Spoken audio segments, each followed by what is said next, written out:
been in this series looking at the story, the famous story that everybody knows if they've been around the Bible even 2 minutes or if they've never been around the Bible. And that's the famous story of the prodigal son. We all know that story. We all like that story. It's a good one that Jesus told. But we've been looking at it from a little bit of a different angle. We talked about the story being in 2 acts. There was Act 1, which is the story of the younger son leaving home. Hey, give me all my money. I want to go, Dad. And then Act 2 was the story of the older son who was mad and upset that his dad had given these resources to the son and then threw him a party when he came home. And we said, what we've said this whole time is that Jesus' point of this story is that there are more than one way to be lost. Yeah, there can be lost that's obvious, like the younger brother. You're lost. Everybody knows it. You know it. Your mama knows it. Everybody knows it. And then you can be lost like the older brother, where you're lost and you don't really know it. You're self-righteous. You're using the Father for your own benefit. You're trying to use your morality and your righteousness to get what you want. And this is exactly what the older brother's doing. And the older brother is just as lost.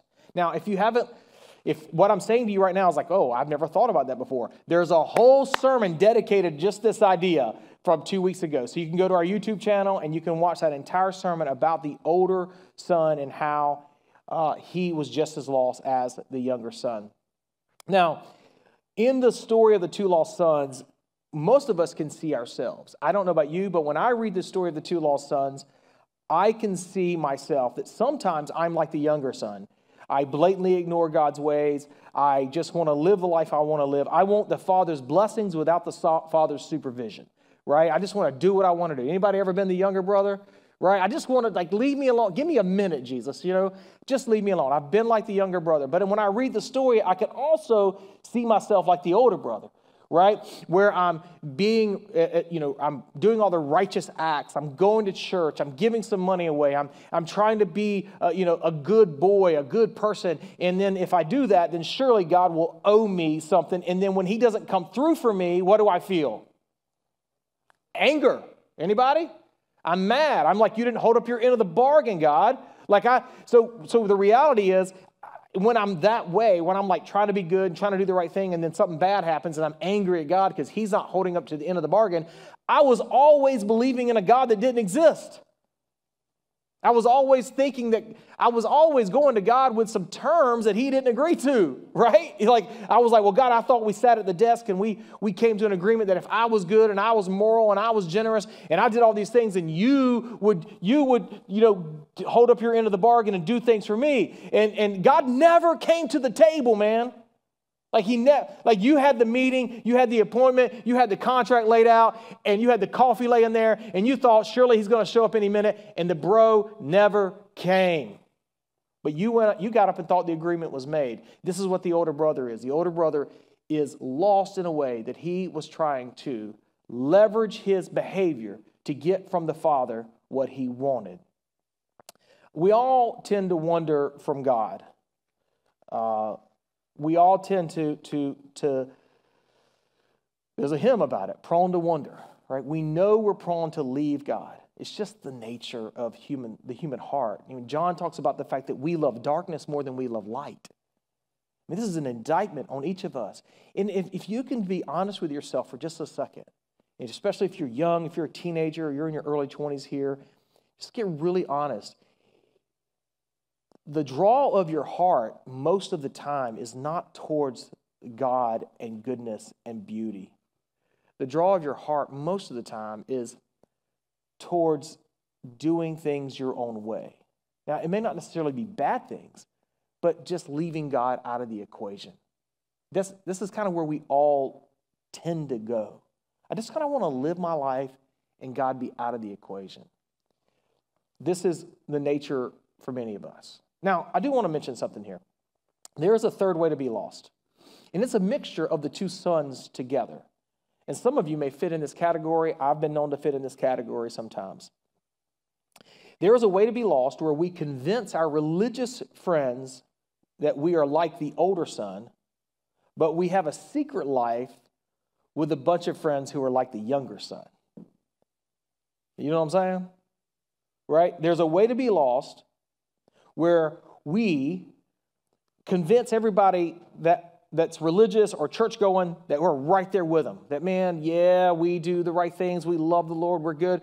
But when we're with our friends that are like the younger brother, the fun friends, right? The fun friends. Then we pretty much ignore all of our commitments and all of our desires to honor God and all of this, and we live what's called a double life. The word I use is duplicity. We have duplicity. We're duplicitous. We have a double life. And I'm telling you, you hear stories of Christian leaders all the time who were pastors leading huge churches and famous. And all of a sudden you'll hear, oh, wait a minute, they were also living this secret life, or they had this affair going on with, a coworker, or they were addicted to drugs, or they were whatever else. They got this whole secret life that they're living. Now, everybody at their office, everybody in their church, they're totally shocked and blown away that this person would do that. I can't believe he would do that. Well, what's going on there is someone who is simply duplicitous. They're two-faced. They live one way around one group of people and another way around another group of people. But fundamentally, what's happening to them is they are not afraid of God. They don't actually care about God. They're living their life as if God doesn't exist. And this is when we live our life as if God doesn't exist, it will lead to duplicity. Because, especially if you live in the South, people who are atheists, and you may be sitting in the room right now and you're kind of an atheist, or you're on the line and you're not sure, you're agnostic, you're not sure what you believe. When you live in the South, you don't tell your friends that. You know that, right? Unless maybe your closest friends. Your closest friends, you would say, yeah, I'm not sure I believe in this God stuff. But if you have church friends and you're not a God person and you tell them that you're not a God person, you know what your church friends are going to do? They're going to drag you to church, bro. They're going to drag you to church. Like if you're not a believer and you're not sure what you buy into this Jesus stuff, and you tell like some of your church friends that you don't believe in Jesus, you don't believe in God, they're going to be like, well, be dressed Sunday because I'm coming by, and then I'll take you to lunch afterwards. So most people like in our culture, especially down here, when we're not sure what we believe, we just fake it. We just lie. And so we kind of make our Christian friends believe yeah, sure, I believe. Yeah, I believe. And this is why when you're talking to a friend of yours who's really like, you're not sure where they are on this, and they say something like, oh yeah, man, I believe God. I believe in God and stuff, or I believe in that Jesus God stuff. They probably don't. Like they don't want you to invite them to church. When they tell you they believe in God and Jesus and stuff, ask them this question. Are you part of a church somewhere? Are you, like I asked a guy I met this week, I said, are you kind of like a church person? Do you do church? He's like, no, not man, really. I grew up Catholic and I just have run away from it ever since. I was like, oh, I can understand that. And we just kind of chatted and I invited him to church. The reality is that duplicity is a norm for people. Hypocrisy. Presenting to our church friends one way, but living like a younger brother with our younger brother friends another day. So this is another way that we can be lost. I just wanted to share that. And I would say that if you know you're living a secret life, like you know it, and nobody else knows it, or very few know it, my encouragement to you would be two things. To confess that to Jesus, to say, Jesus, I've been living like you don't exist. I want to confess this to you, that I've been living a secret life. And then confess it to an actual, real Christian friend. Say, hey, I've got this other thing that I'm doing and living in. And they'll help you. They'll help you.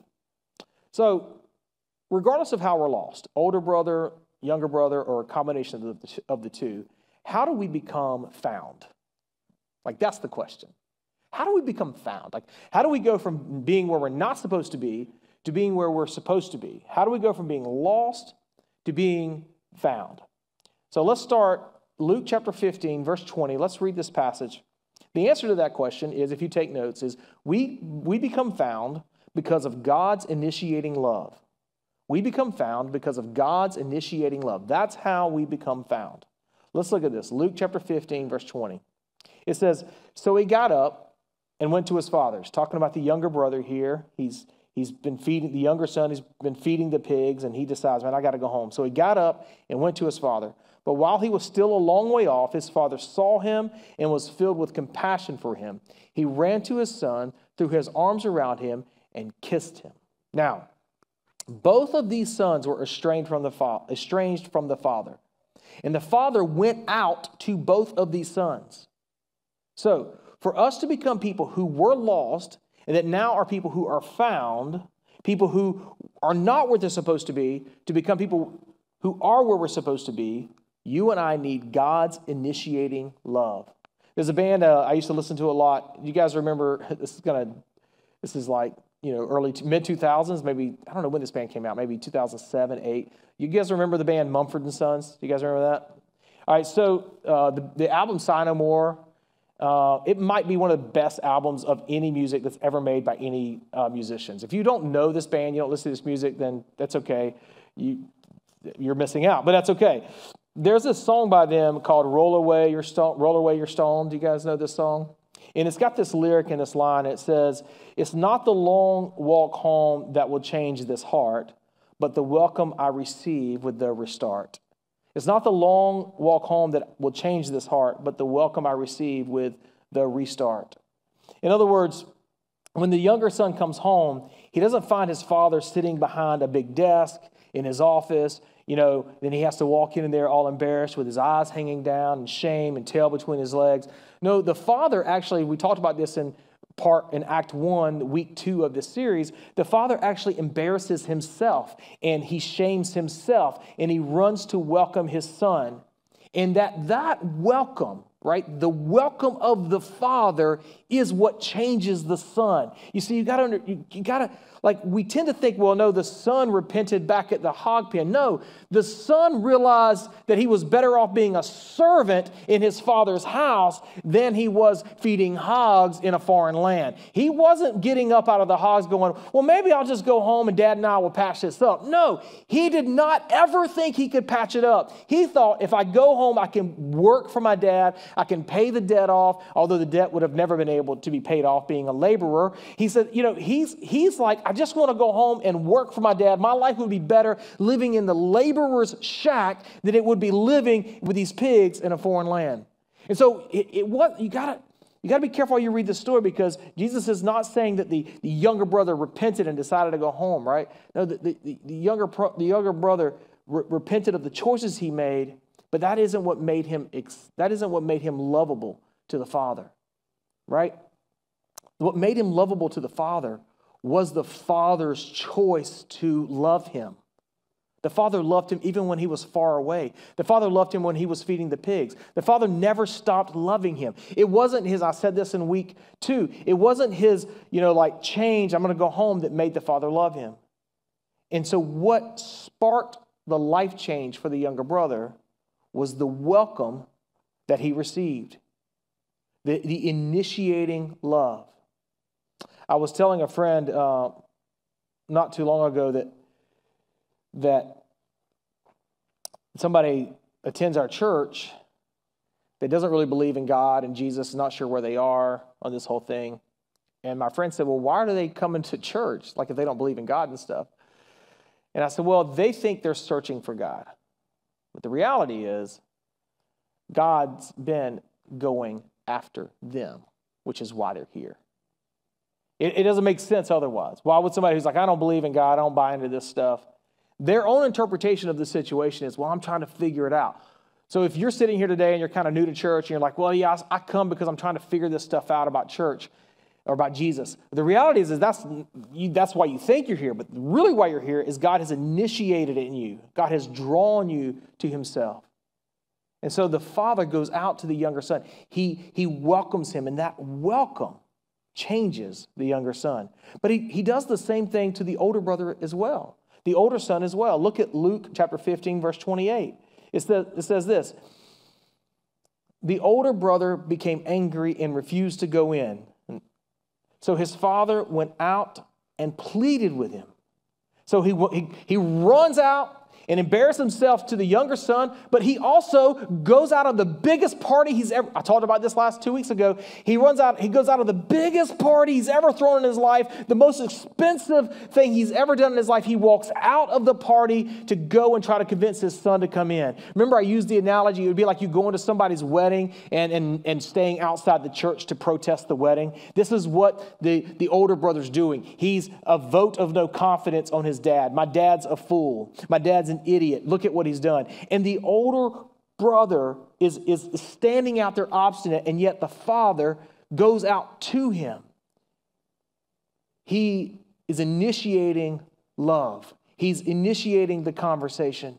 And as I've said to you through this series, and I need to remind you of this, that the older brother represents to us the Pharisees and the teachers of the law of Luke chapter 15.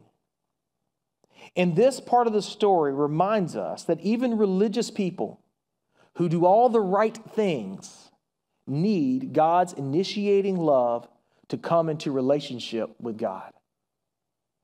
So the belief that if I live good enough, if I'm righteous enough, if I go to church enough, if I do the right things, then I'll be okay with God. This story tells us that's just simply not true. The only way I can have a relationship with God is on His terms and Him coming to me to initiate that relationship. He comes out to me and invites me in. I remember I used to live by a guy. His name was Jim. I posted about him this week. It was a good memory. He was a great neighbor. That's so many good stories.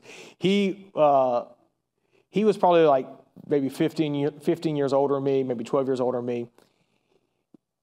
He had in his garage this back room, and I think he had 5 of those tool chests that are this high and wider than my arms, and you open them up and it's just like lined with high dollar hand tools, every kind of tool you can imagine. The guy did nothing but watch NASCAR and smoke cigarettes. Okay, I never saw him work on anything the entire time I lived there, right? He was a tool collector, right?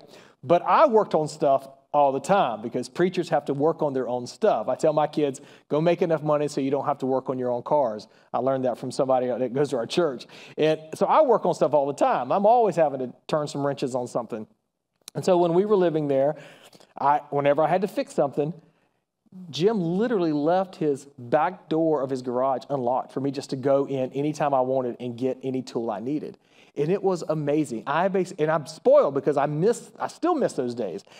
If there was anything I thought I might need to get a job done, I just went over there and collected it all, put it in a box, went and did my job, and then wiped it all down and put it back in his box. I used to sit and have conversations with Jim about the faith and about Christianity. He too had grown up Roman Catholic and had abandoned his faith and abandoned church in any kind of form. And we would sit and talk. I lived by him for a few years. And anytime I brought it up, anytime I tried to invite him to church, anytime I tried to talk to him about the faith, about Christianity, about Jesus, he would just simply say, God and I have worked this out. I know we're good. God and I have worked this out. I know we're good. And I would say, well, how do you know that? He's like, well, I just know God and I have worked this out. And Jim died last year. And I hope he was right. I pray he was.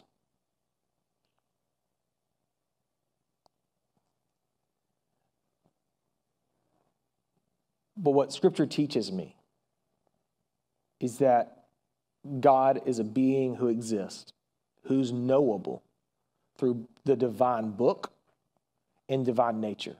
He's knowable, primarily through Scripture. And that the terms by which we have relationship with Him are terms that He sets, not terms that we set. And what we feel and what we think doesn't matter compared to what is revealed to us in Scripture.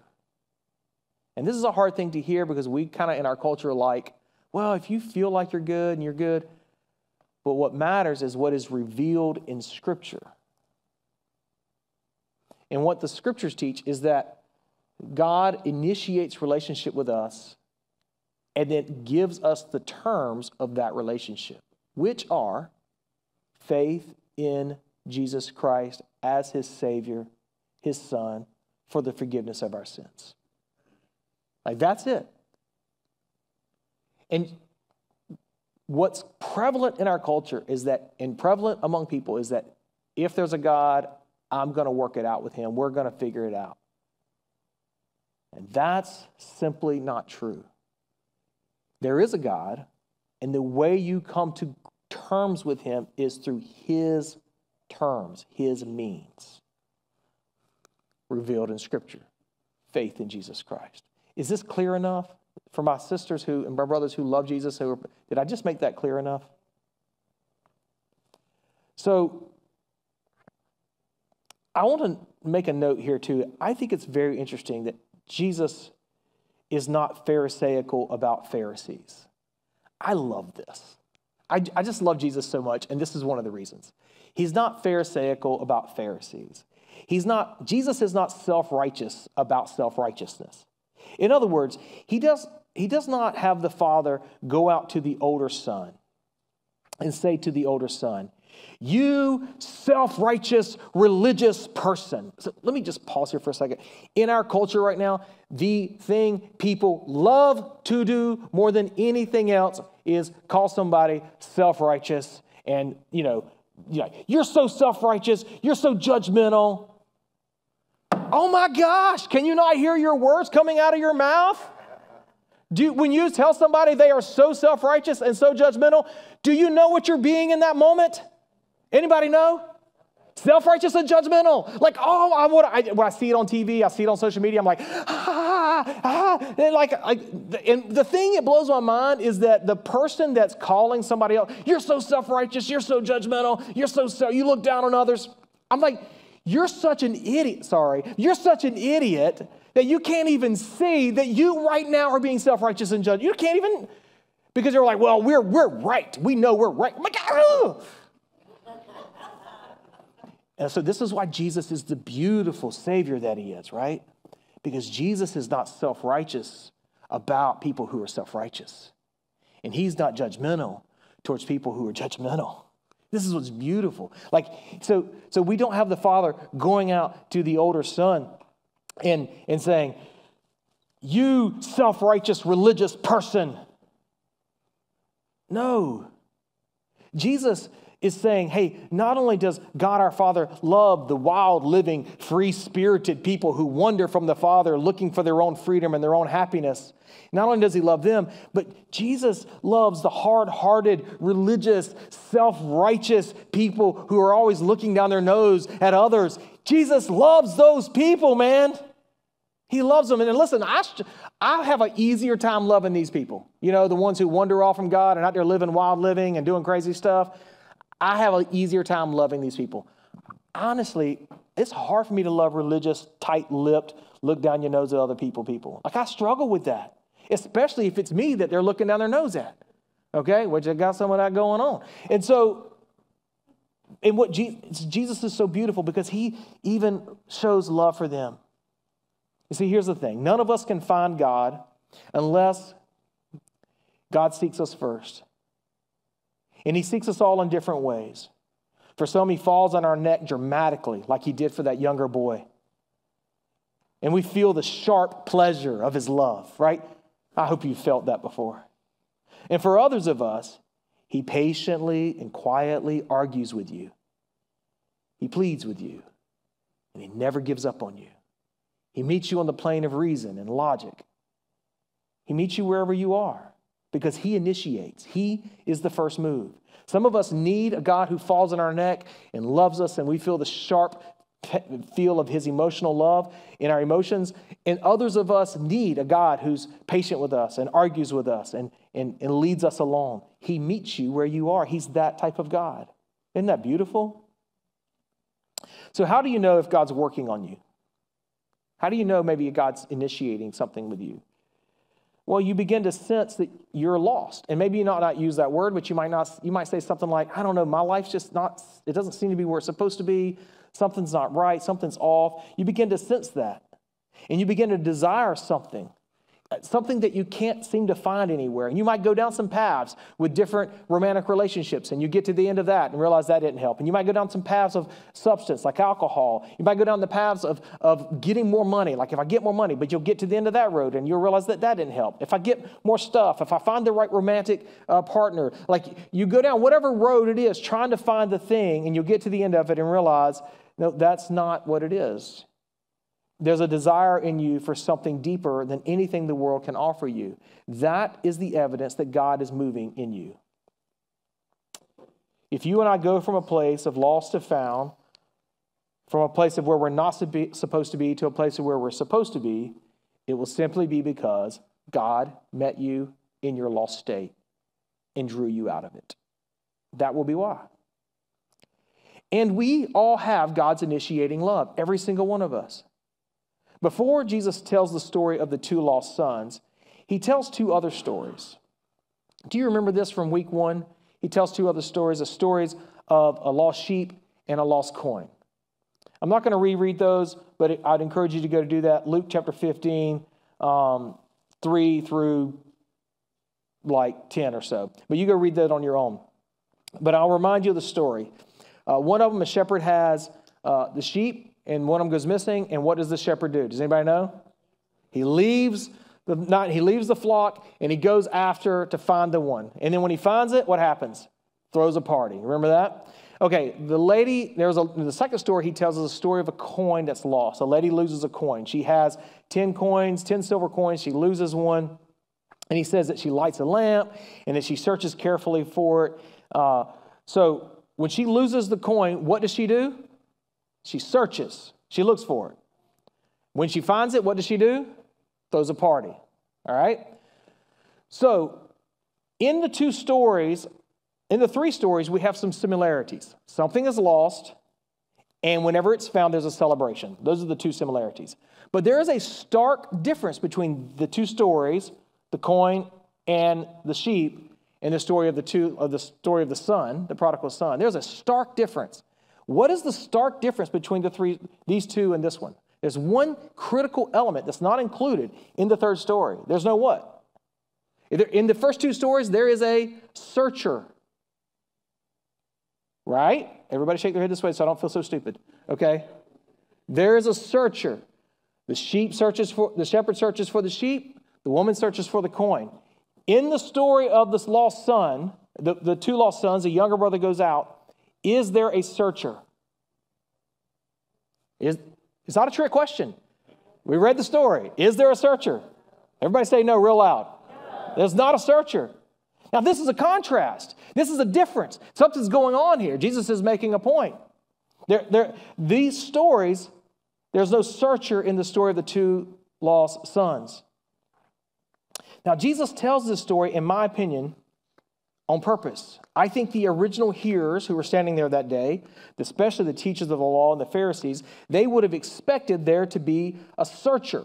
They would have expected who to be the searcher? Not the father, but who? The older son.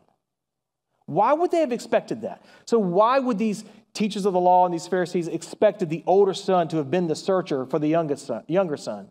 Well, Jesus knows that the Pharisees and the teachers of the law, they know their Bible, man. They know the Hebrew Scriptures, what we call the Old Testament. They know it backwards and forwards.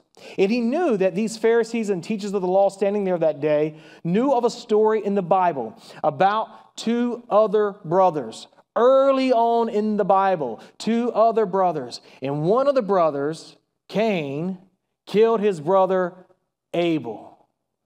And God comes to Cain and he asks him, where is Abel?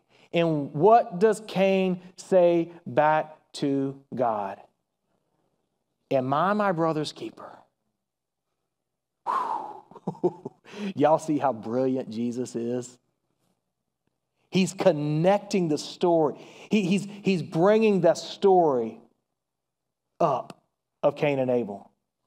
And this is the whole point of Jesus. He's saying that the older brother was the searcher. He was the one who was the brother's keeper. The Hebrew Scriptures are clear here. One brother's to be the keeper of another brother. And the older brother in the story never comes to his dad and says, okay, Dad, Junior's been gone now for a few weeks. He's probably in a mess out there. He's probably starving. He probably doesn't have anything left. I'm going to pack up some stuff, and we're going to go out and see if we can find him. And don't worry about it. I'll get him home. You don't worry, okay? This is how the story is supposed to go, because the other two stories have a searcher, and this story doesn't have a searcher. The older brother would have been the one to go out and seek restoration for his younger brother. During the American war in Vietnam, an Army Lieutenant Daniel Dawson, his reconnaissance plane went down over the Viet Cong jungle. And when his brother heard the report, he sold everything he's had, left his family, and he bought passage to Vietnam. And there he equipped himself with soldier's gear, and he wandered the guerrilla-controlled jungle looking for his brother. He carried leaflets picturing the plane and describing in Vietnamese a reward for news of the missing pilot. He became known as the brother of the pilot. Though he was in danger, he was never hurt, because both sides had heard of his dedication and respected his quest. Imagine having a brother like that. A brother that when you are down in the jungle, crashed, he comes and he looks for you. We have an older brother like that. We have a good older brother. He goes out and he looks for us, and he brings us God's initiating love. And just as the older son should have used his resources to go and get the younger son, our older brother does that. He uses his resources of righteousness, his resources of power, his resources of glory, and he pays our debt of sin and gives us forgiveness.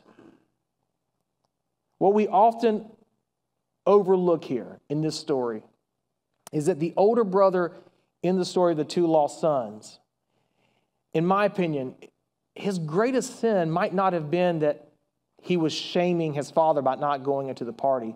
His greatest sin might be that he was unwilling to go get his brother. He didn't love him. He was unwilling to go find him. He was unwilling to go check on him. He was unwilling to pay for his restoration. Let's look at Luke chapter 15, verse 12 as we wrap this up. The younger one said to his father, "Father, give me my share of the estate." So he divided his property between them. Now this is when the younger brother goes and he asks for the father to give him his share of the estate. And then that last sentence, so he divided his property between them. That is important, because once he gave the younger brother that property, now the rest of the estate belongs to whom once dad is dead? The older brother. It's his. So yeah, it cost us a lot. We had to sell the back 40. We had to get rid of some cattle, but we got that joker paid off, and he's gone up the road, and now everything else is mine when the old man kicks the bucket. The rest of it's mine. The problem was when that younger brother came home, and that dad went in the closet and got that ring, and got that robe, and got those sandals. They didn't belong to the older brother just yet, but whose were they eventually? They were the older brothers.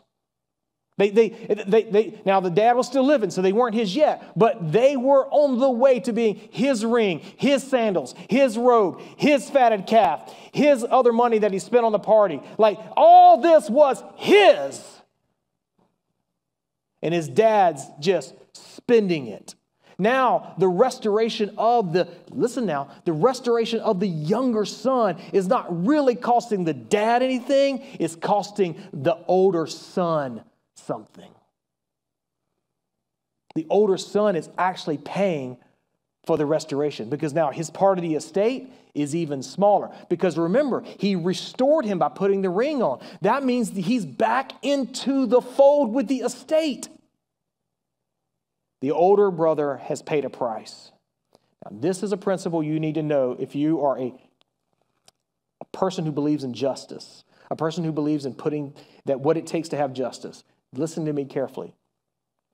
There is no restoration or forgiveness or reconciliation without there being payment. And you all believe that, even if you don't believe in God.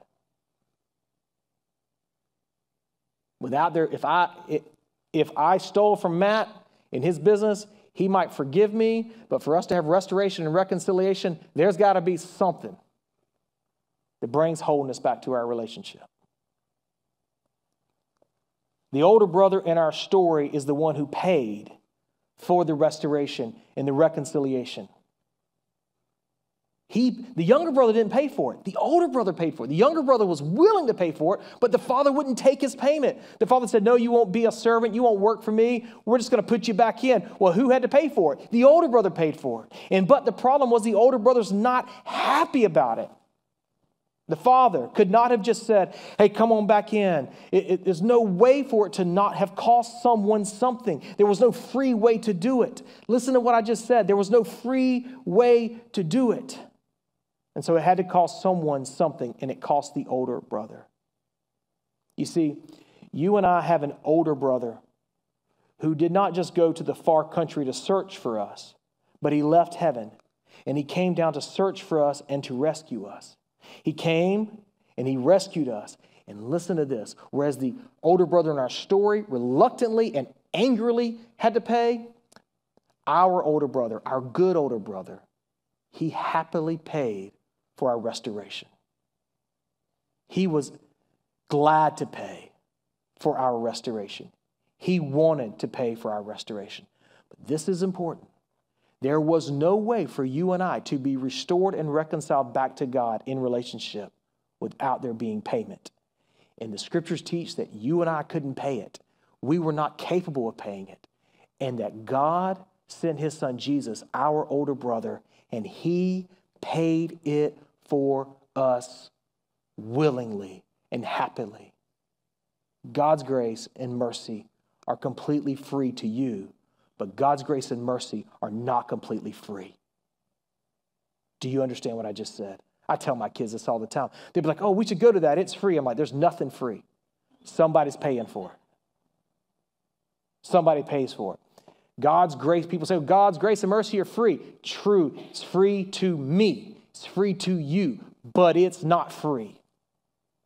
The payment was paid by our older brother. Jesus paid the price for our freedom, that you and I might be restored. He was beaten. He was stripped naked. He was nailed to a cross so that you could enter a party, a festival. And in that party is a father who has always loved you. And there was no other way for that father to bring you into that party except at the expense of our true older brother. And when you reflect on what was paid for you to enter into this festival, it begins to change you. And it begins to move you towards grace and kindness toward others. And so that you cannot go back to what has enslaved you, whether it's younger brother living or older brother living. When you reflect on the fact that you are invited to the party, the biggest party the universe has ever known, and somebody had to pay to go get you, and Jesus paid it willingly. When you reflect on that, it changes you. If you have Prodigal God book, I'd encourage you to go back and just read pages 86 through like 87, where he tells the story of Lon and Hai, of the prostitute, and how it's a beautiful story, and how this poor, what are those guys called that ride the bikes that people sit in? One of those poor guys, he won a race and came into some money. And that he went and rented a hotel room for this prostitute that he was in love with. And he provided her with everything she needed for the night, food, hotel room. And she thought, well, this is my job. And he said, no, I just wanted to give you this tonight so you could rest. I would like to just watch you sleep. And that grace and kindness that she received from him changed her life. I'd encourage you to go read that, because that's exactly what I'm trying to tell you. is that when you realize that the older son has paid the price, it changes you forever.